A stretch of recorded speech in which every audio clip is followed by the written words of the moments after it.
a lot of interventions have to do. Next, sir. As China deals with the fallout of the pandemic, there may be new opportunities for India, says the experts, which is very true. That is why we are talking about it. This situation is an opportunity for India to rediscover manufacturing, which is a long pending issue with India, where manufacturing process, infrastructure, the all the stakeholders of the manufacturing alliances, that we have to really, make it more strong and strengthen. A well thought out intervention or interventions, couple of things, could convert current challenge into a great opportunity for India, which is a true fact. The People's Republic of China as well as India are not only the two most popular states in the world, but also two of the fastest growing countries, important engines of the globalized economy, which is true enough, right? China has been growing. Sir, I'm not able to see, it's very, can we just make it much bigger, sir? Sekhar, sir? Yeah. Single slide. Yeah.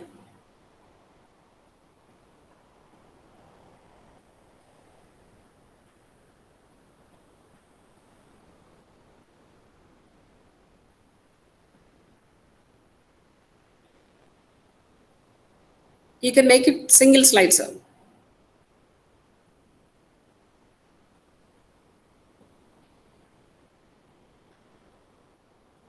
Are you able to?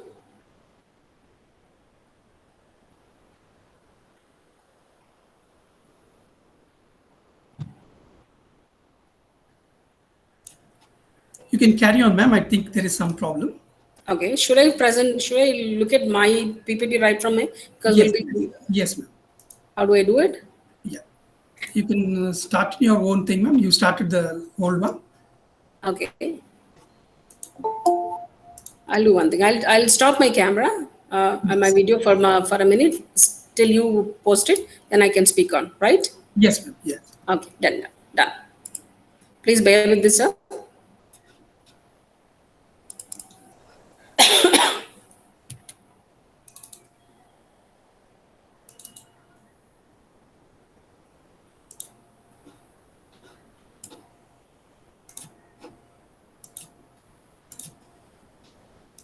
China has been growing with nearly two-digit rates since the first reforms in 1978 and is the world-leading receiver of foreign direct investment today. Since 1980, India has been generating an average real growth of 6% per year, constantly surpassing the 8% landmark since 2003 with few fluctuations here and there. China, the largest populated nation that has over the last 2 decades successfully embraced what is called a socialistic market economy, has notched upon one more distinction. Its forex reserves, mainly in US dollars, recently crossed the 1 trillion mark. The famous BRIC study for Goldman Sachs estimated China to be the world's largest economy by 2039, followed by US and India. And here I just show, when we just go back to the PPT, World Competitiveness Ranking of 2020, China has ranked at 20 and India is ranked at 23. So we have got a lot to catch up with. That's where the statistics talks about. Competitiveness and its determinants.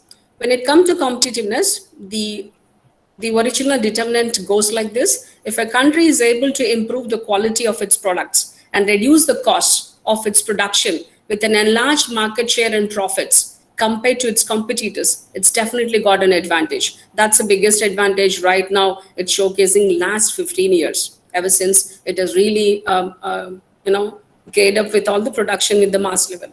Now, coming to the statistics of India's performance over 2019 and 20, India's performance overview ranked 141. It only has got in 5 areas in the top 50, and all other areas it has ranked only below the 100. That showcases whether it is market size, macroeconomic stability, financial system, infrastructure, health, institutions, business dynamism, labor market, innovation capability, skills, product market, ICT adoption. All of them are following down below the 100, and that showcases the largest challenges that India is still facing, and it has to really gear up with. The next ranking that I would like to talk about, let us talk about Asia Pacific ranking. India and Asia Pacific ranking. China stands somewhere around 28. Singapore as the first ranking, and India is standing at 68th ranking. So this explains about the economic order, exports, imports, your GDP, and all other doing business, ease of the business. All of them are being catapulted. Now, top 10 countries by share of global manufacturing output in 2019. China is the world's manufacturing superpower, which we have understood, we have seen it, and it is actually showcasing with a 28.7% of its output in the entire world output manufacturing. And India with 3.1 and with a single digit. So that's the gap that we are talking about. Nevertheless, we are very optimistic and very promising situation that we have got post-COVID especially. But this is the gap that we really always have to think in terms of what we have to match with as government or the public or the NGOs or the MSMEs or the entrepreneurs and the individuals. This is a huge gap that we talk in terms of. Let's talk about clusters, the clusters of MSMEs in the Chinese context. India does have clusters too.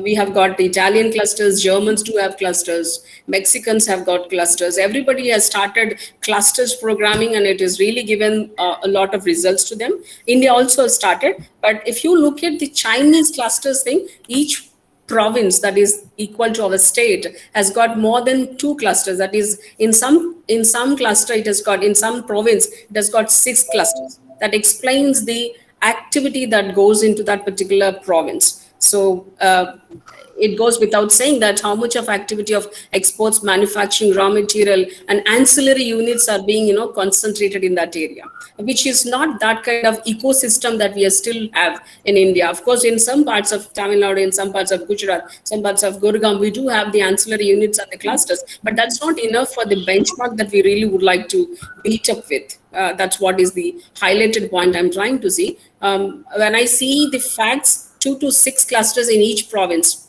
minimum 2 clusters and maximum 6 to 7 clusters in every province that they have. That's the scale of operations we're talking, looking at the China. Now, India's trade deficit with China, which was earlier very much high. That is, trade deficit is always in terms of we export less, and when we import more, we end up with more of a trade deficit. Last 10 years, let us talk in terms of 2010-11 to 2020-21. It has come down from 13.4 to 12.61. That means we are slowly understanding that we have to reduce our imports. So the dependency of the imports from the point of Chinese imports, we have started understanding, and slowly our MSMEs and local ancillary units also started giving, but that's not enough. But that's not enough that the way that we would like to catch up with, okay?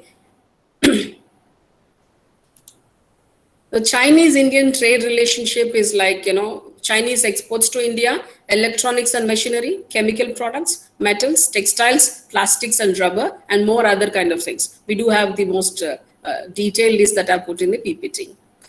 Indian exports to China, minerals and oil, chemical products, textiles, electronics and machinery, and metals. So mostly, as we have discussed yesterday with other panel members, mostly raw material is being exported and it's being taken from India, and the finished goods are being exported back to India or other countries. That's the biggest policy. That's the biggest tricky situation for us, because we are exporting, let it be coffee, let it be anything, but most of our exports are into raw material term. Value addition, we are not into much. Again, it goes back, hitting back to our lacuna of the lack of infrastructure and lack of a strong, manufacturing sector.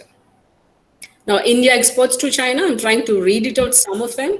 Mineral, fuel and oil, refined copper and copper alloys, cotton, yarn, and then uncombed cotton, petroleum oils from minerals, building stones such as granite and so on, iron ores and concentrates, roasted iron pyrites, vegetable fats, oils, artificial corneum. Then India imports from China electronic products, organic chemicals, nuclear machinery, parts of computers, cars and motorcycle parts, toys, fertilizers, mobiles. It's more than 3/4 of items that India is manufacturing or actually exporting has got the dependence of the raw material, the parts or the particles that has to be imported from China. That is where we cannot do away without anything imported from China at this moment. And that's our dependency. That's a dependency rest of the world is also having, because the whole supply chain is connected to the Chinese exports and the Chinese imports orientation. India's imports and exports 2019-20, primarily when we want to talk about, primarily the primary items China imports from us are iron ore, iron and steel ores, chemicals and textiles materials. Iron ore and its derivatives make up 53% of our total import to China, with other prominent raw material being plastic, rubber, and inorganic chemicals. Exports to China. India exports, especially this is the statistics that I have from 2019, organic chemicals, mineral fuels, cotton, oats, plastic items, nuclear machinery, fish and other products, salts, electrical machinery, iron and steel. What disruption means whenever we say that we would like to stop importing from China, or we would like to see something else where we can import from. Prices of many goods could increase as imports drop. Local production could also suffer if supply of key inputs disrupted, because there is no other kind of raw material resources that we have found as cheap, as fast, as quick that we are getting right now.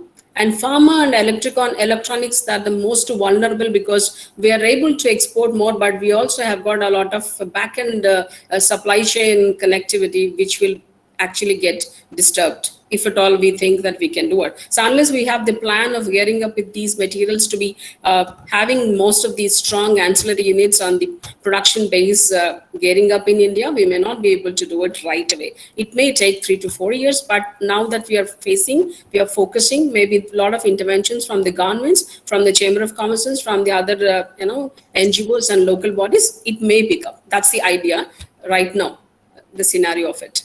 Okay.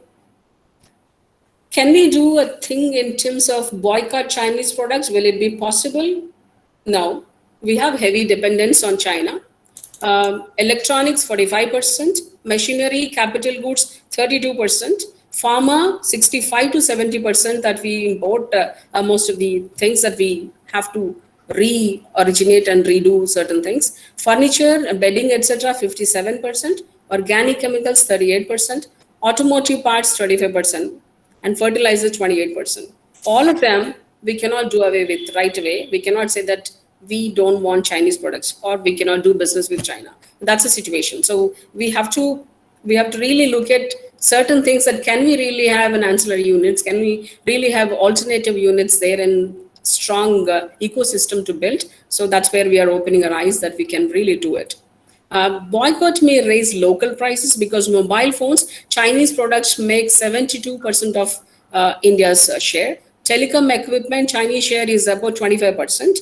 TVs, 45% share, LCDs and all, we are importing from them. Smart TV markets, non-Chinese smart TV is 30 to 50%, which is the estimations. Auto components, 24% market share. Big firms make like Maruti import parts. These are the estimations, these are the projections that we have got from the statistics, that at this moment, this is what India is heavily dependent on Chinese imports to make other parts, even though we are exporting certain things. So we need the raw material supply in many ways. As yesterday we have heard from Azam sir and Viswanathan sir. Now, what is SMEs in China? SMEs in China, each year there are about 5 million SMEs more in China, representing a 10% year-over-year growth rate, as World Reports projects.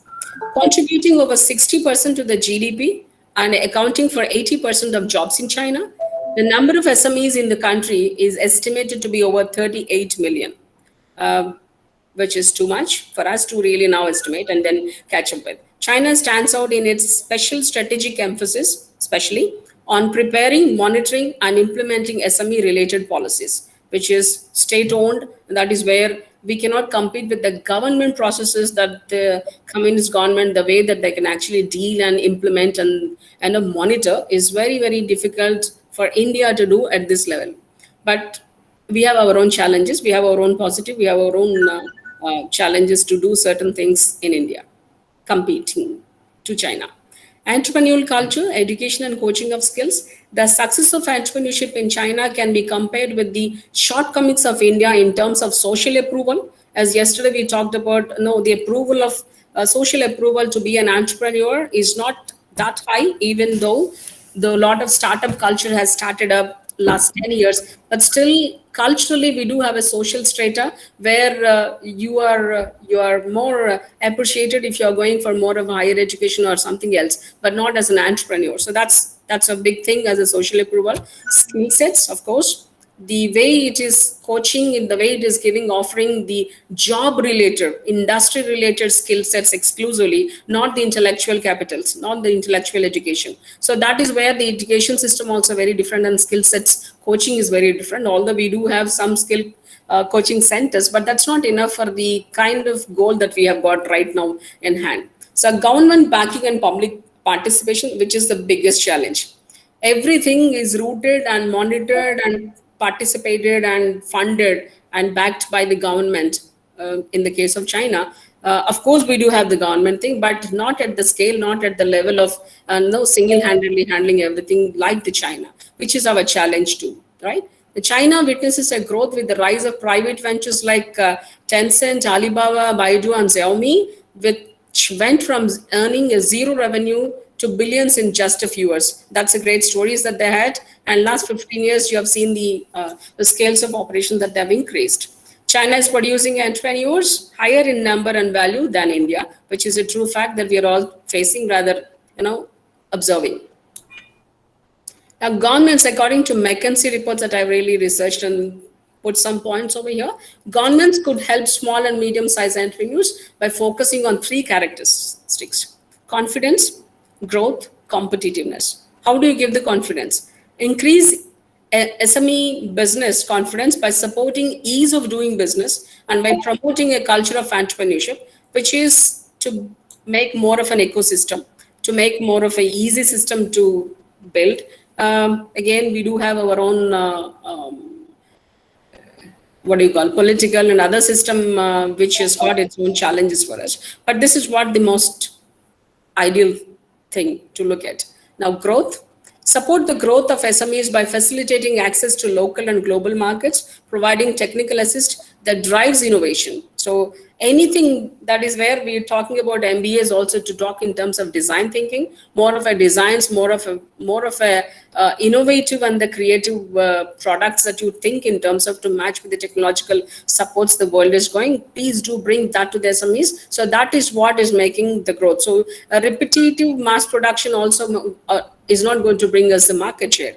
So this is where the SMEs participation should increase. Rather, the support system should have that kind of origins or that kind of lines to coach them. Competitiveness. Create a globally competitive SME pool by providing required business support infrastructure and actively supporting productivity and technology adoption, right? So confidence, growth, competitiveness has to be coming from the government and the alliance bodies, which is strongly to be, put into the system. Only then the SMEs can really gear up with.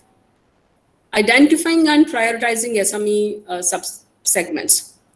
In the experience of McKinsey or other kind of research reports, SMEs typically fall into one of 6 categories. That is, early stage innovative startups, established successful startups, growing medium-sized companies, stagnant or struggling medium-sized companies, which we all have seen so many companies doing that or going through that, locally focused small business, and informal micro businesses. This is where these segments worldwide that they try to categorize. A global SME support programs fall into 10 categories that address one or more ecosystem or as the subsegments. Early stage innovative startups, established successful startups, growing medium-sized companies, stagnant. All of them are supposed to get entrepreneurial education. The most important things that should get into entrepreneurial education, startup hubs, government venture capital funds, scale-up programs, productivity programs, digital and AI adoption programs, local complementary currencies that are supposed to be learned, formalizing businesses, credit guarantee schemes, SME digital platforms. These are certain parameters that is being given by McKinsey kind of groups where they have actually did at least more than 60 to 65 country studies and then said, apart from confidence, growth, and competitiveness, these are the parameters of 10 along with that should be given to the SME support program and that fall into. And if at all any one or two are successful, you're throughout successful. The way Italian leather segment and leather clusters have been tested and they're successful. Scale-up programs. Many governments have launched scale-up programs that help small and medium-sized business unlock their potential, grow faster. Some programs provide comprehensive support, facilitating SMEs access to finance, networking, consulting, and mentorship. Others follow a more targeted approach, focusing on specific sectors or predefined support services.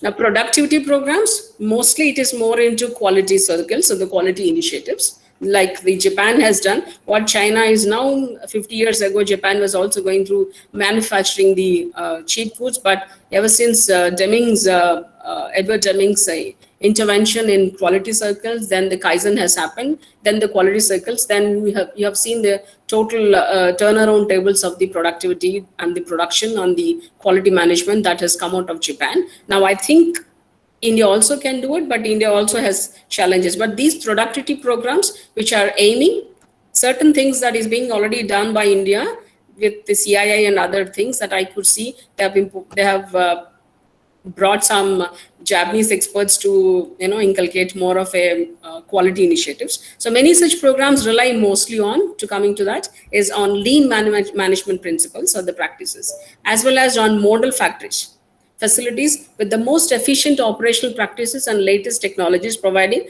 SME employees a hands-on learning environment. So, so model factories has been one of the best to be talked about around the world. A key feature of the model factory is a live pilot scale production line to act as a test bed for new ideas. Why and what is going to be the result out of it? The model factory is to allow SMEs to gain experience of advanced manufacturing technologies without affecting their existing operations.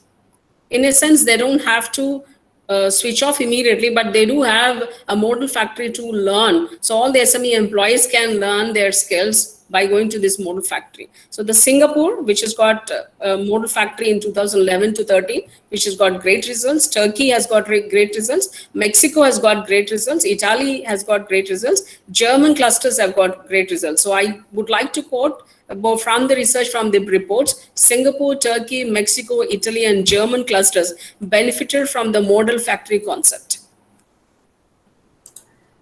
Some key points that I've taken from yesterday's Suresh sir's points that exports, yes, we have to increase.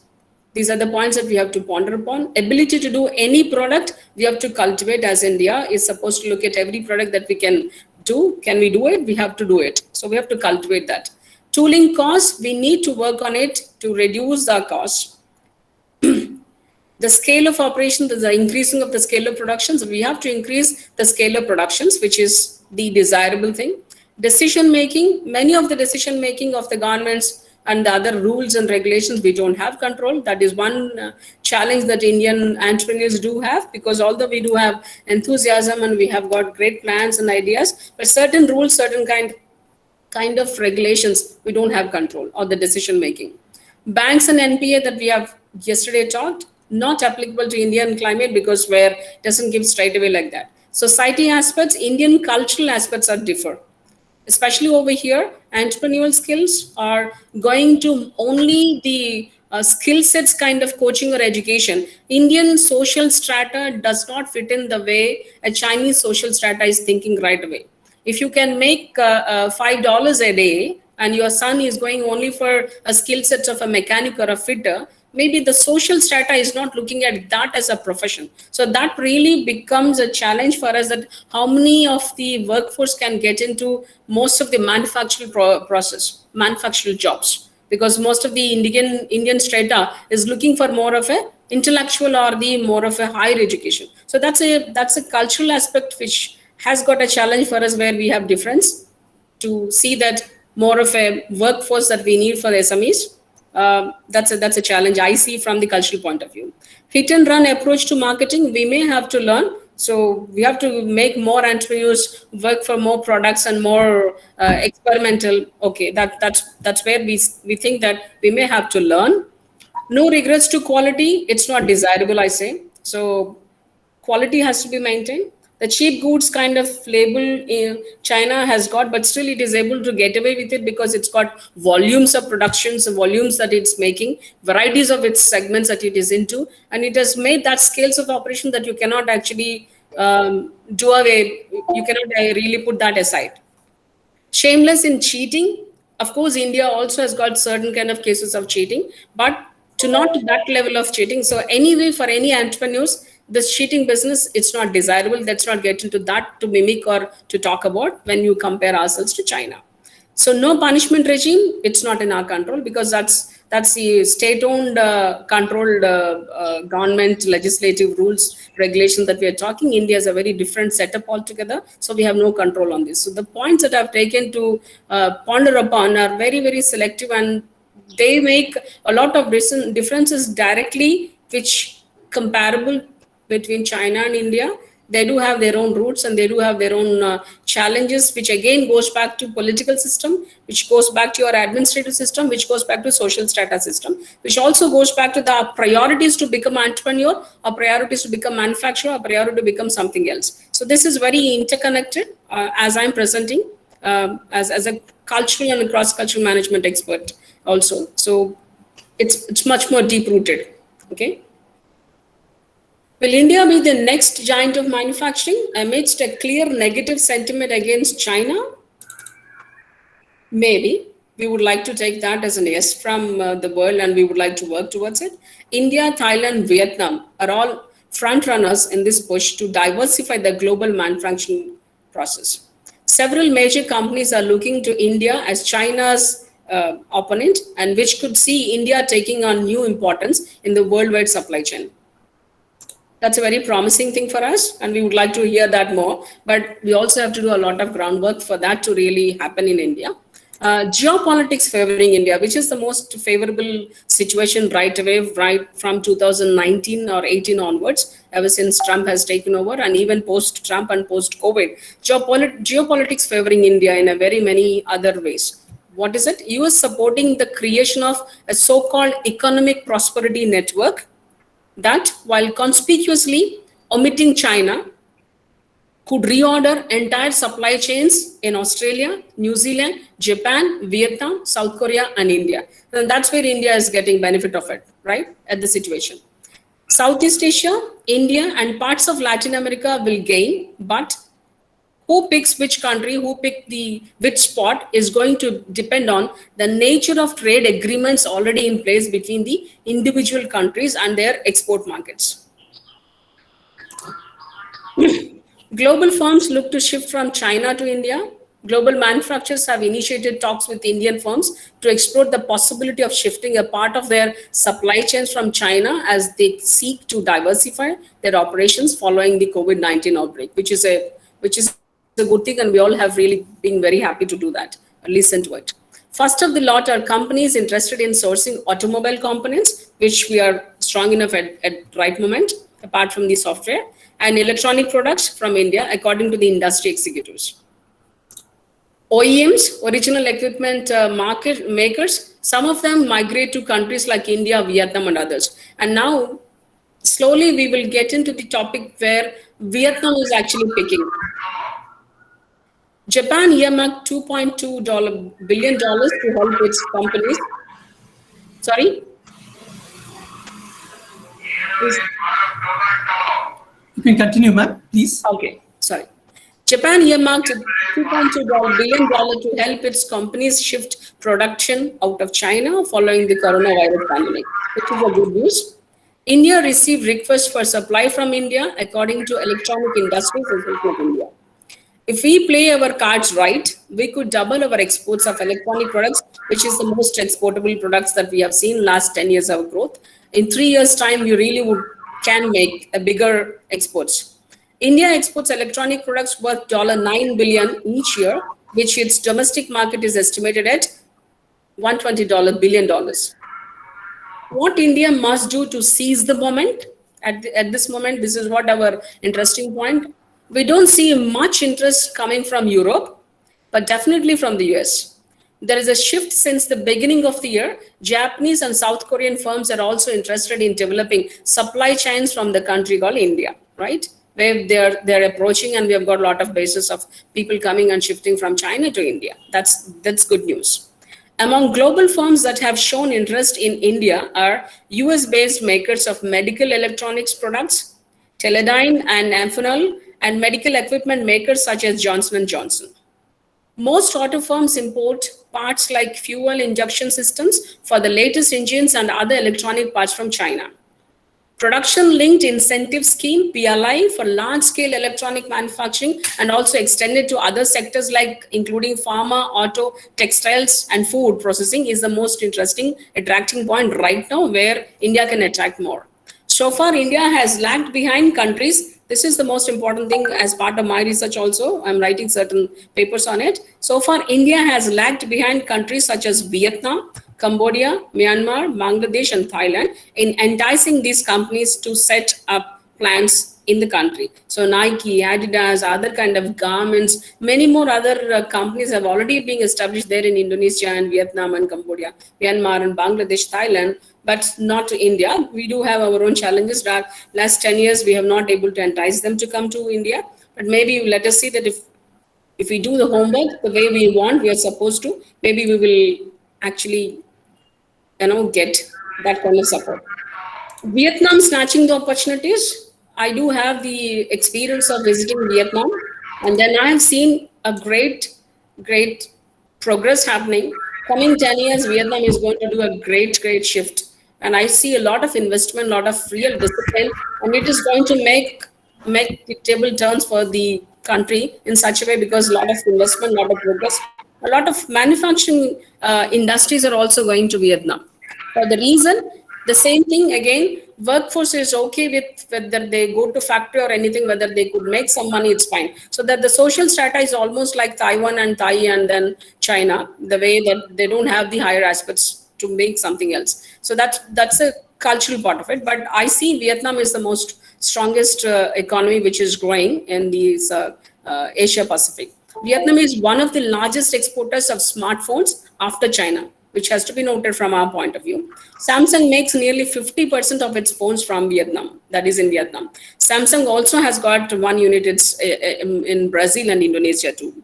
A total of 56 countries that moved manufacturing facilities out of China between April 2018 and 2019. I'm talking about August 19. Almost half of them choose India, and the next thing is Vietnam. So in that case, the second option that people are getting is Vietnam. This is the most surprising shift, rather name that we are getting to see, that people are choosing Vietnam next to India in certain aspects of manufacturing hubs. India need to reform to become global manufacturing hub. What is supposed to do? Global Manufacturing Competitiveness Index gives top marks to the UK, Switzerland, US, Japan, Canada for their business-friendly tax and other policies, the cost of doing business, rate of innovation and infrastructure and workforce investments.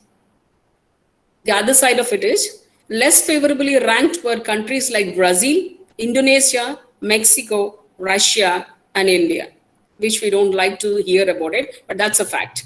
The cited reasons included relatively lower investments in infrastructure and education, as well as lackluster tax policies. So this is where we don't have control. We have a lot of challenges in this area. And that is where we cannot get more companies, although we are so eager and enthusiastic. This is something out of our control. That's what I put into the basket called out of our control. India's moment to take the opportunity. As COVID-19 continued to grip the world, an estimated 1,000 foreign companies were engaged in active discussions with the Indian government regarding mobile phone, medical, textile, and other consumer manufacturing production plans. That means a lot of SMEs, a lot of MSMEs will get more of other kind of ancillary production processing and the orders, which is interesting. There is a surge in interest from brands to make products like televisions, air conditioners, microwave ovens, shoes, speakers, earphones, set-top boxes, and apparel in country. So that's where the promising situation of India right now, 2020-21, right? The conclusion, China's disruptors. The acronym goes like this, SOOT. It stands for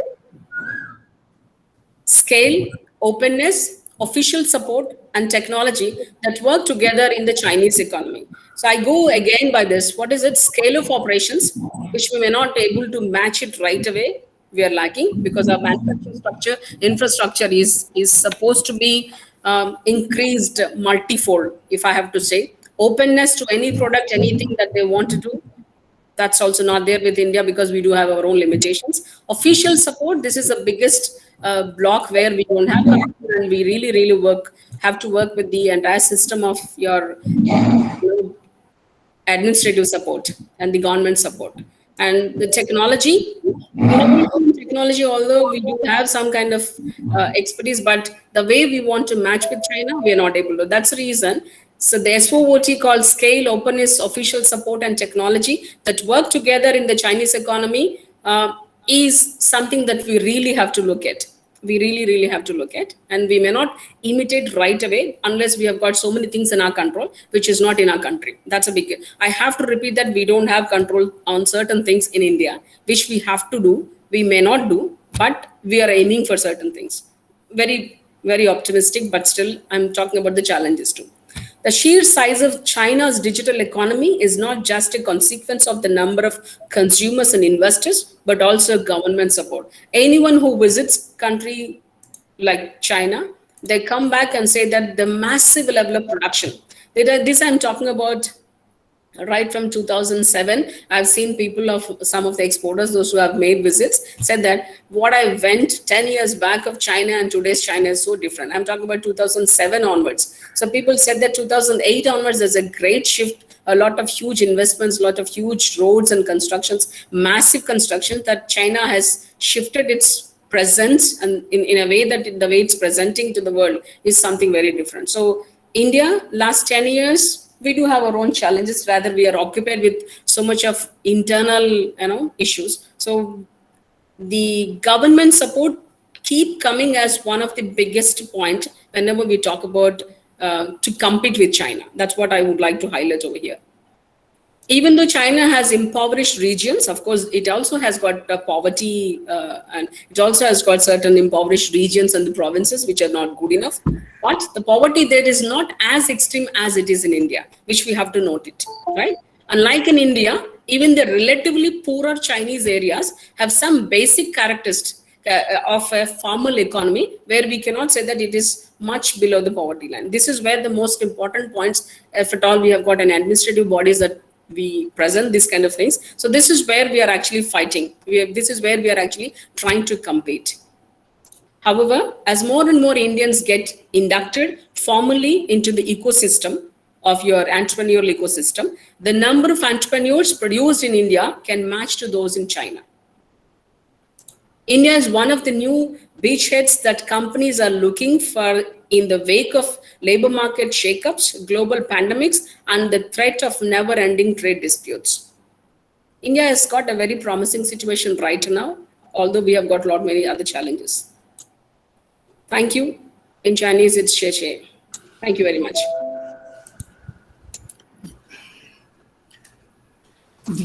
Thanks, ma'am. Thanks a lot, ma'am. Thank you, sir. The session is open. Yes, sir.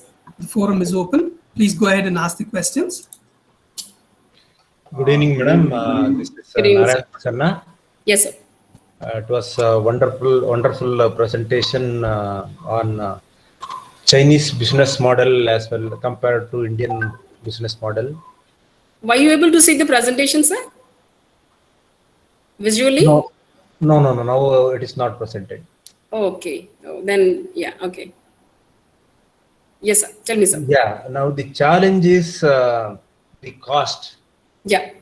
See, many things Indian entrepreneurs can implement the skill sets or education, other technology or competitiveness on productivity. Yes, sir. But on cost front, how we Indians can improve ourselves when compared to China? Yes, sir. See, from my experience, I can see we have imitated the SEZ's model, Special Economic Zones model. We have got more members gone into it as 100% EOIs, which also has not become that successful, although we have to see that.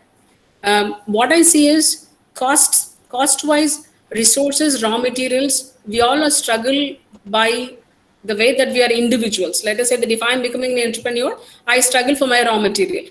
But if it is a Chinese who is not struggling by himself because he's being given the raw material, right? So maybe that kind of ecosystem, unless we really talk right from the Chamber of Commerce or the MSMEs, that we have to say that if at all this is the province or the sector as a cluster, let us say Karnataka, let us say Andhra Pradesh, we have certain clusters focused only in these areas. Instead of scattering, everyone does every product everywhere. Let us not do that. Let us focus on certain things, maybe whichever is nearer. So maybe the clusters which the private bodies also can take up resources to be made available. The way yesterday we discussed about the private land to be given and taken, and then you can develop for 99 years lease and then work on that. So you don't have to struggle for other resources. I see that way, sir. If I could answer.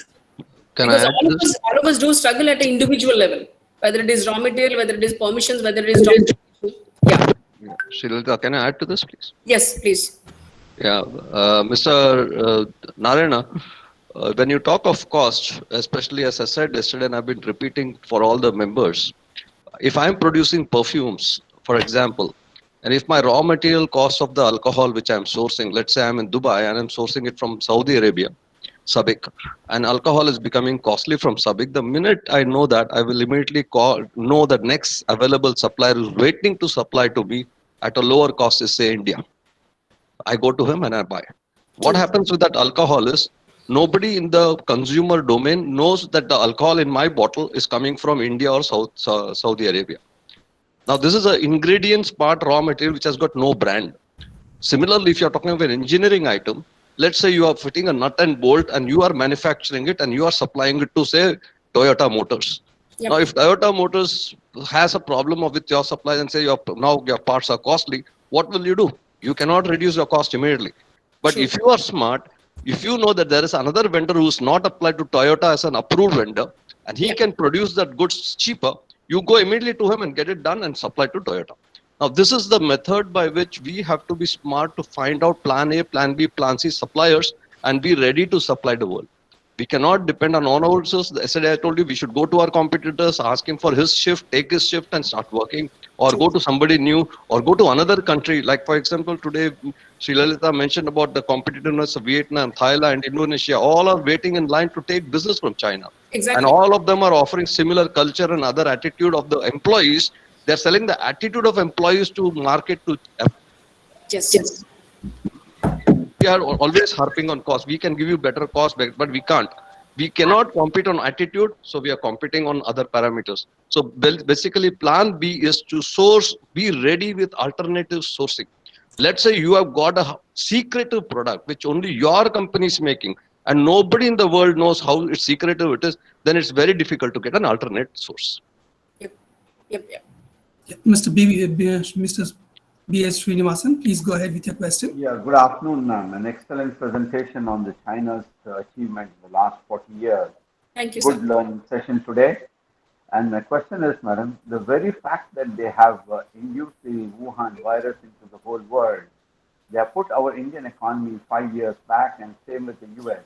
Yep. Our target was about 5 trillion by 2024, 2025, has now shifted the goalpost to 2030. And what do you think about that? And the second point, the Xinjiang province of the Uyghurs have got prison factories. I Yep. don't think that anybody else in the world can match the pricing what China has got. the edge over millions of prisoners who are working for free. I was saying that yesterday, sir. Yes. So, what is your this one, madam, opinion? How we can accelerate our India's manufacturing growth to get into the target of 5 trillion very quickly? That's the jumping point for the next 10 trillion. So very quickly is difficult.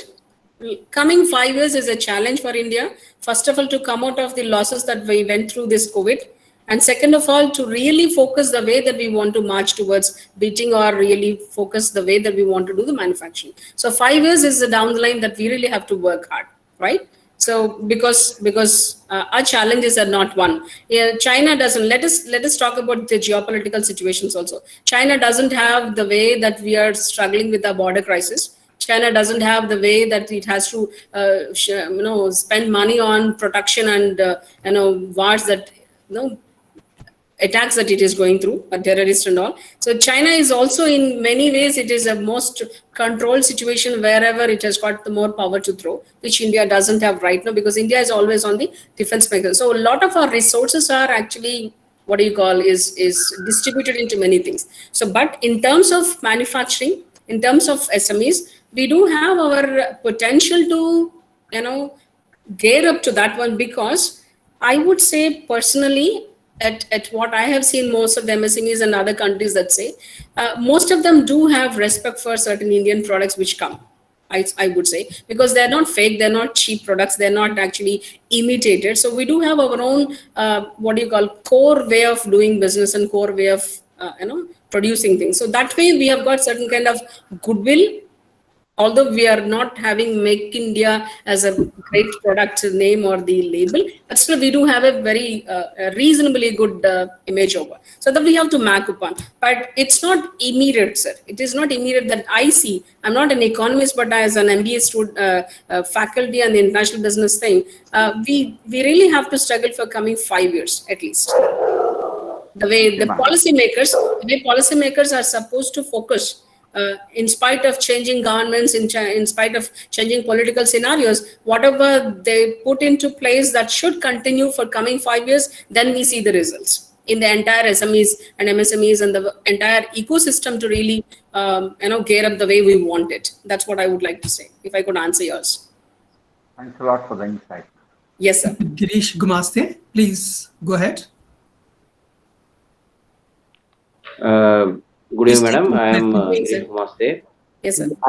I like to take some few points from your presentation, and it was really fantastic. One very interesting point is that model factories. Yes. You call it as a model factories which they have. Can you give us a little bit more elaborated thing on that? And the other 2-3 questions are cluster programs and entrepreneurship productions. We have a startups also, like export promotion. So I have got 4 points, and one first point is that the model factories. Can you give us a little bit more ideas on that?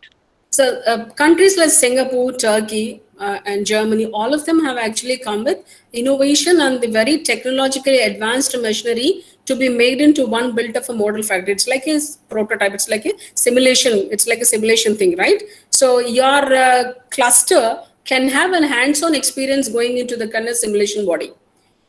So you don't have to buy the entire product. You don't have to buy the entire machinery. You're just experiencing how to manufacture in that particular latest advanced technology implanted in that particular body, and then get the hands-on experience. All your SMEs, employees can go and learn it for 15 days or 10 days and go back. After that, when you think that you can actually implant it, maybe with support of the finance and other kind of bodies that is helping you for the loans and all, maybe you can go for scaling up your production with that kind of advanced technology thing. Singapore has done it in 2011 onwards. It has done more of a factory model system. Germany has done, Turkey has done, Italy has done. So India also can do it, but it again concentrated in investments that every cluster. As I say that, let us go back to our cluster system, sir. As I said, it's not proper to say, but definitely we have a habit of everybody wants to make everything and everywhere. So our clusters are not so programmed in the way it is. Although some clusters are being given in a very concentrated way that these are the products. But if it is being from the policymakers that we try to geographically divide these clusters, do make like that the SEZs which has been given the focus, maybe we can really also invest on factory model factory thing, and then employees of them can get the hands-on experience. Maybe after some point, then they can go for the scale-up thing. So this is a process, sir, if I could answer. Yeah. Mr. Raju, please go ahead. Mr. M.R. Raju.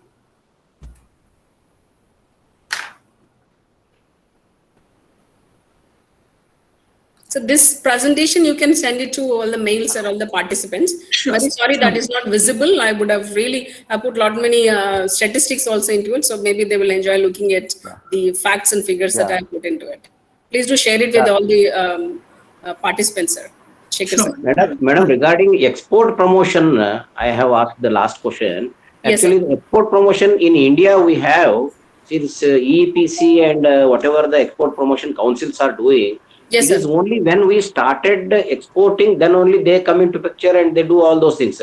Yes, What sir. we exactly need is that how to export and what are the countries which they need importing of the particular components, and this kind of information has to be given to the SMEs. So this who will do in India, because this export promotion council, they are doing only after we start exporting, they give all the informations. Yes, I in Andhra Pradesh, and both in Hyderabad and Visakhapatnam, I do go as a consultant and as a expert to local district industry center, DIC, right? So district industry center do call us and say that our MSMEs right now, they are not exporting, but they're planning to export in coming 2 years. Let us say they will not become 100% EOUs. You know, what is a 100% EOUs? 100% export oriented unit, whether they are in the SEZ or out of the SEZ. But they do have plans to 30 to 50% of their goods, they would like to become exporters in coming 1 year. So they want hands-on experience, or they want some kind of training. How to? Including the importers, including the exporters, including the parameters of the quality, packaging, quality, your HACCP thing, or your quality interventions that they're supposed to. All of them are being given by the DSC, also MSMEs of the local chapters, as far as I know, because I'm being invited to lecture them. Yes, sir. Not necessarily after you become an exporter, but before that, if you have the intention, all the SMEs are also being given some training program. This I'm talking about, now it is Telangana, but the Hyderabad Chamber of Commerce do invite me. And I also go to the Visakhapatnam District Industry Center and the Vizag Chamber of Commerce. If I could answer yours. I don't know about the Karnataka's situation. If I could answer, sir. Yeah, thank you. Yeah, Mr. Raju, please go ahead. Yes, sir. Good evening, madam. Good evening, sir. I have many time I went to China, like the last 10 years. The one thing is Chinese people, they are very good thinking of Indian products, like a Ayurvedic product. Yes, Like I think soap, massage oil, face oil, hair oil, and so much of baby products. Yeah. They're very much of, but how to export to China? Anything, something is there? Like any hub is there to we can go and show our products or something, because too much customs duty is putting, I think, in China. Is anything you know about that? Duty? What's the customs duty? No, for an Indian product, like an Ayurvedic product. Yeah. Any restriction there? Because when we are talking from in Chinese people, they are very much very familiar with the Indian Ayurvedic product. Yes, sir. But they are not getting good product. Okay, How so to promote in China like that? Anything is a platform will be there? yes, sir. For every commodity, you have commodity boards like coffee board, tea board, tobacco board, silk board, right? Coconut board, and all of them coir board. You do have the hardware and software as well as the handicrafts. All of them are Export Promotion Council, EPCs. Let us say the Agriculture Products Export Development Authority, EPEDA, Marine Products Export Development Authority, MPEDA. If you are actually your origin of the product, you go to that Export Promotion Council. They would help you in identifying the market. Also gives you the list that how many of them are importers, And what are the parameters, quality standards, whether it is EU, whether it is US, or whether it is Middle East. You do have the separate quality parameters, and the way packaging also has to be done. So these are things that EPCs gives you free of cost. And the first contact point for you is the DGFT, Director General of Foreign Trade. Even if you don't know EPC in your area, there will be a contact point for certain districts. You do have a DGFT, Director General of Foreign Trade Office. You can Google it and then you get it. So just give a request of it that I would like to have an EPC of this category. They'll give you a list of it, which is free of cost. Lalita, 1 minute. I'll just explain one point. Hello? Yes. Can you hear me? Yeah. Yeah. As a director of Chemexcel earlier, I was in charge of doing a lot of buyer-seller meets, taking delegations to foreign countries. The role of Export Promotion Council, as Lalita said, is for those who are exporting. Why? The government has made it a policy. Now, all the export promotion councils, unfortunately, comes under the Union Ministry of Commerce, not under trade. So the reason why it has been done is so that government can monitor who are all exporting and what quantities are exporting. Statistics can be found. Secondly, whenever a foreign delegate comes into India, the government wants to position itself to see what advantages we can take. So they send a letter to the council, and we have to circulate among the members. They will say, if Venezuela is coming, ask them to reduce your duty on these 15 items. Then Venezuela will say, okay, you then reduce your imports in these 12 items. So because of this commerce delegation that happens, these councils play an important role in connecting the government with the members of the organizations. Secondly, councils don't envisage or promote exports by asking people, come, you want to export, I'll help you. They run their own programs, which is more of like a corporate structure. As Sri Lalita said, there are a lot of organizations which promote exports. There are maybe the FIO, Federal, Federation of Import-Export Organizations.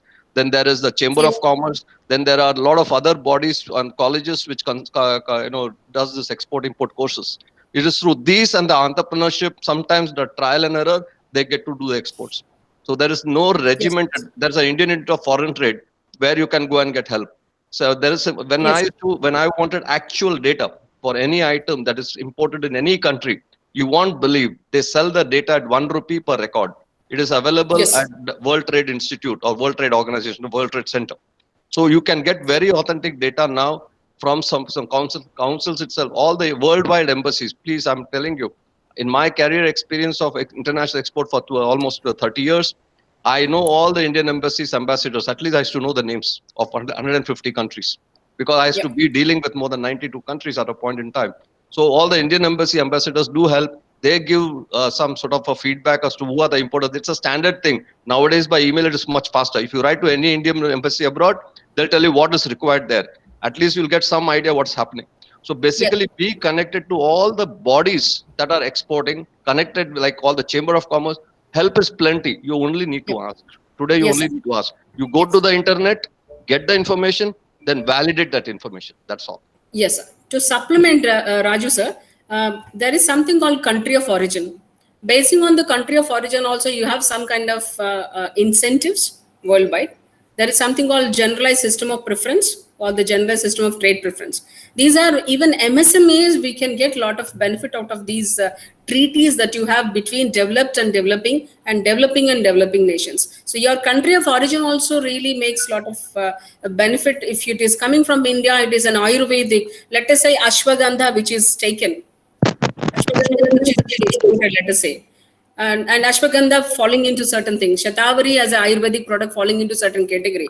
Each category has got its own specialized protection, whether it can be exported or not, or certain things are being given freehand that they can be exported, like Lepakshi exports, lot many things which is completely originated and traditional of India.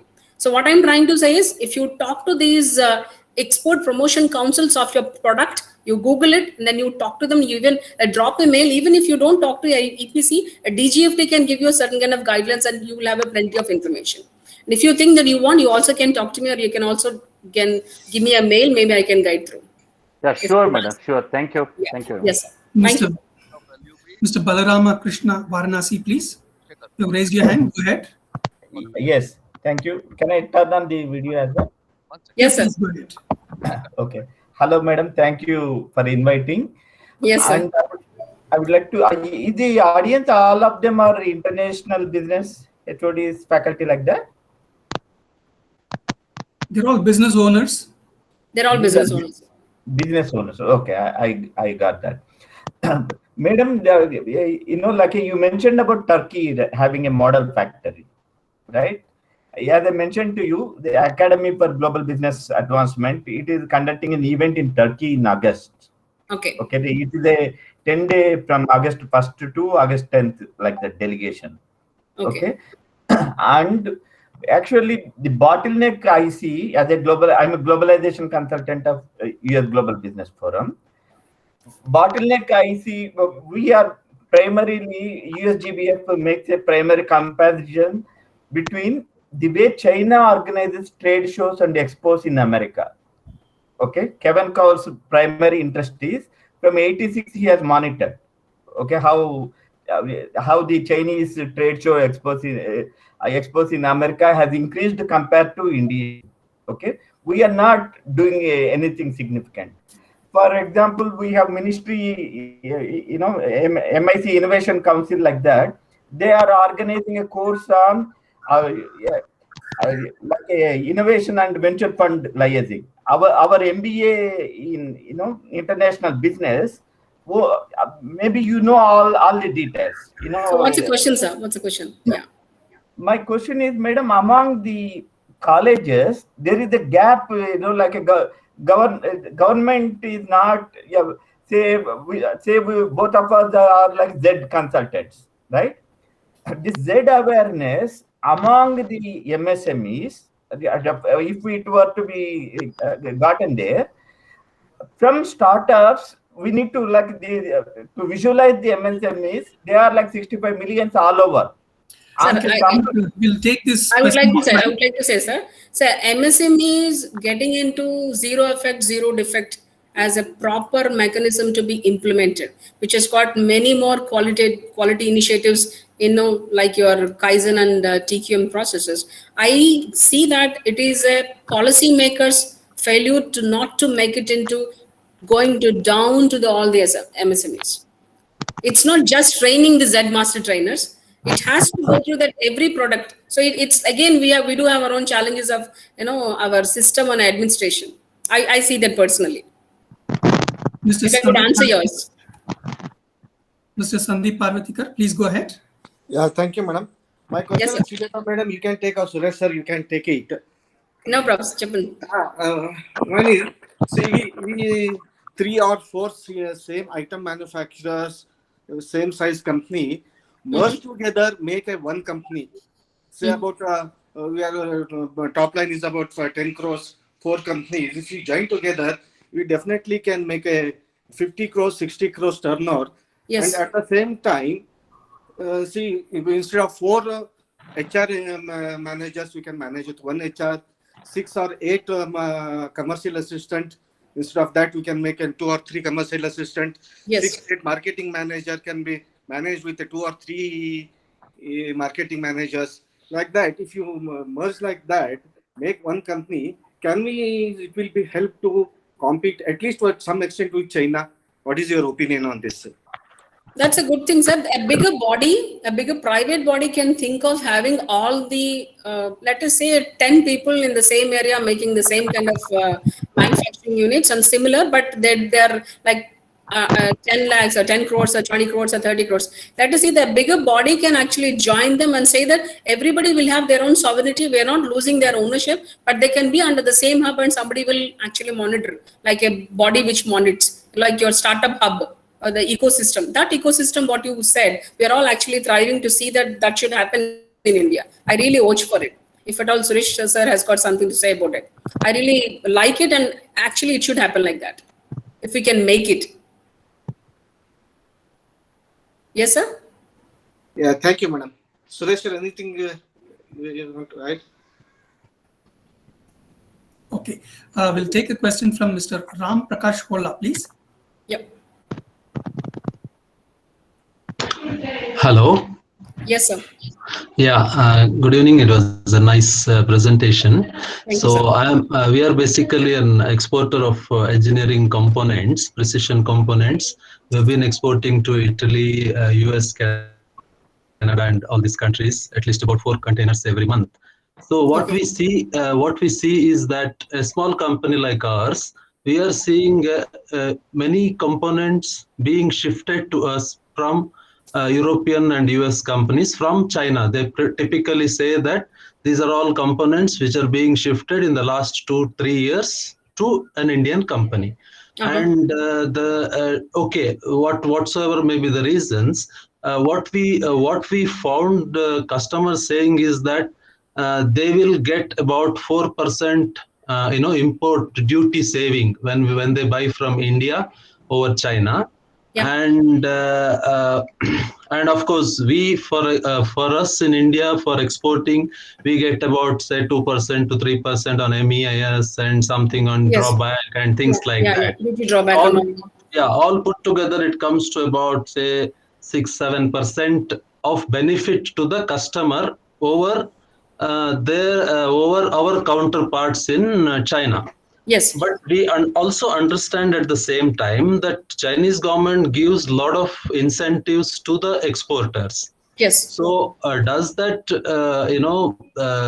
outbeat these incentives, or in spite of that, are we competitive? Why is that the number of parts are increasing to the Indian manufacturers? These are some of the things which are coming in the mind. Why is that in number of parts? What is that last? A company like ours, we are getting more and more parts coming to our basket. The share of business with our European and American customer is increasing, and all the time they say that these are being shifted from China to India. Okay. So, the question is: is your direct order to China or Europe? Europe, direct order to Europe. Okay. No intervention of China, right? Yeah. Okay. So which is good thing, right? Yeah, which is good thing. Yeah. My question is, see, they are getting some duty benefit by buying from India, and what else they are getting really from buying from India? I see some basic direct benefits like your GSP, Generalized System of Preference, where the treaties say that landing cost will be less when they import from India. See, let us say that you and me, let us say I'm from Bangladesh and you stand next to me as an Indian exporter. Bangladesh category is least developed or the underdeveloped. So its benefits whenever who imports from Bangladesh gets a different kind of landing cost through the customs. So there's a different kind of tariff. Let us say we both are textile exporters, then I am getting benefit out of standing next to you as Bangladesh, because I fall into a different category. So is the case with maybe China and certain areas of a products which is listed out in your standard input output norms. Your parameters, your input that is going into Europe must have got certain benefits for Europe to import from India. That's what I can see right away. Yeah. In spite of China giving more incentives to their own entrepreneurs, if I could answer that. So they are giving a lot of incentives to the exporters in US, in China? Sorry, not incentives to China, what I'm saying. Chinese exporters, are they getting a lot of incentives like our MEIS, like our duty drawback, etc.? Is there anything equivalent to that, what Chinese exporters are getting from their government? China has got so many policies, sir. Subsidized raw materials, incentives, power cut, land, so many things. We cannot match at this level of subsidy. Right now, we cannot match at that level subsidy. Yeah, it's all state-owned. We have to produce these many tons within 1 year. It's completely orchestrated. We cannot even match that kind of. That's where I say that this system of communist system where it has got one single rule, it can actually do within 1 year. It can actually finish the production, which we cannot aim. Maybe we'll still be there on the paper. So that's a level of scale of operations we're talking. We have to really fear for that. That's what I really say practically on the ground. Now, what I'm trying to say is what I understand. If at all the question of yours is not that, but still I would like to extrapolate. Let us say I was there in the exports. We also were doing the seafood. When the seafood exports were going, Mitsubishi was buying, but it's not buying directly. Of course, it's buying from India, but it is going to Vietnam, undo it, I mean, unpack it and repack it and brand it, and going to US markets with another brand. So we are actually giving raw material, although we are very happy that we are exporting, but our exports are not directly going to the market in the name of Indian brands. It was just being taken, but repacked and reprocessed, because the manufacturing and the processing units much more sophisticated and very good and conducive for the US importers there in Vietnam, and repacked. Our people were happy for 10 years. Later on, they understood China and Vietnam are also taking away a lot of other kind of brand value addition, because we're only getting 12 pounds, the $12 or the $20 per pound, but they're getting much more when it is going as a value addition. So if you're not in that situation where you don't know where others are actually taking advantage of your parts and repacking it and sending it back to the Europe, then it's a trouble for you. So you have to really track down your supply chain and say that where am I actually sending? Why am I getting these orders? But as far as that is not there, a direct importer is actually taking from you, then you're in a very safe position. If I can answer from my personal experience, if I could answer that. Yeah, it is a direct export. User is importing from us. Yeah. Yes, then it's fine, sir. Then it's fine. I can say that. Okay. We can take another question Thank you from Mr. Srinivasan BS, please. Lalita, there's one Yes, more sir. dimension. There's one more dimension to Ram's question. Yeah. When some European comes to him for an order and says that it is from a Chinese thing, because of China, we don't want them and coming to you, there are two aspects. One Yep. is a genuine Chinese follow-up, or they just want to explore a new market and telling that, we are coming from China, so that he gives a low price. Yeah.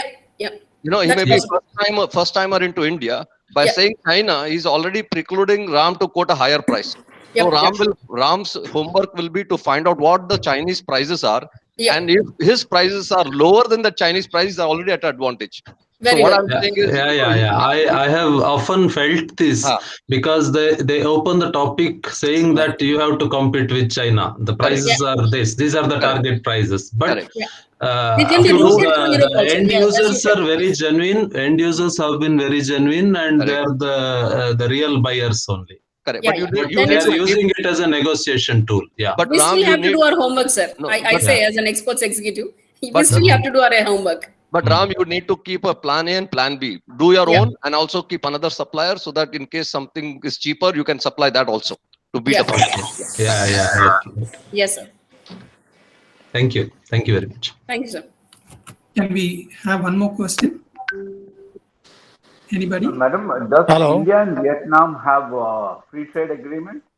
Sir, Does India and Vietnam have any free trade agreement? we actually don't have a direct free trade, but we do have some bilateral agreements, sir, with Vietnam. Okay, because Vietnam is eating into the share of Indian Chita Khalid. manufacturing to a very Yes, sir. large extent. Yep. We do have some bilateral agreements. In fact, we are helping in many ways, right from agriculture. Today, in Vietnam is exporting rice, some of the sticky rice that the South Asian like it, but the variations of the variants of agricultural rice is being given by agricultural universities of India 20 years back, right? So I see Vietnam is faring very well, and I could say the dedication. So Vietnam, we do have bilateral agreements, bilateral trade agreements. Thank you, ma'am. Yes, sir. Any more questions before? Hello. Yes, sir. See, I was told the cost of funds in China is between 0 and 4%. Is that true? What, sir? The cost of funds, that is interest rate from the bank. That I'm not sure, sir. I cannot answer that because not into details of banking sector. Okay. Yeah, Because other than our manufacturing, raw material, the other problems, yeah. I was told the main problem is their cost of funds is 4% if it is from the Chinese bank. Yeah. And if it is any other bank, it is the external commercial borrowing prices, which may range between 1 to 3%. Which is true, I heard, but I cannot authenticate because I'm not into that research area. Okay. Yeah. Yes, sir. Yes, sir. Any more questions? I think we can take one last question.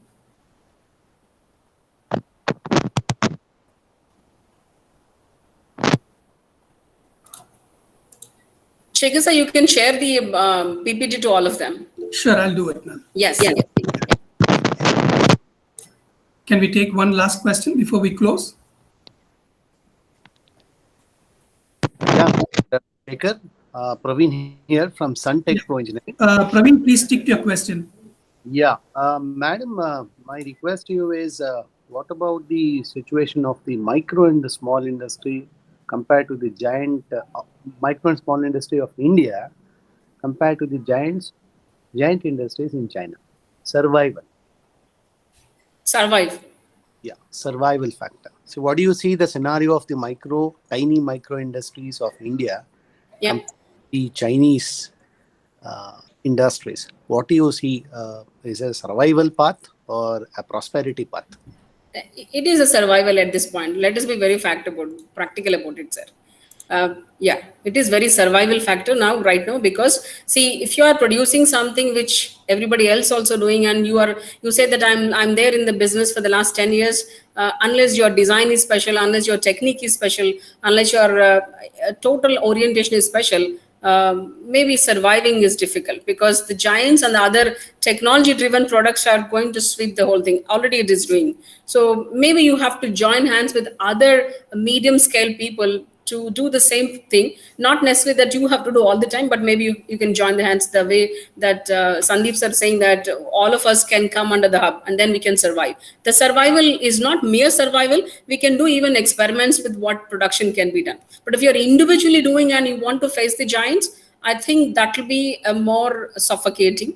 Although some of the micro units are right now are in the position of really suffocating, because they cannot go further, they cannot really look at their funds further good. So I could say that it is a real mere survival factor, sir.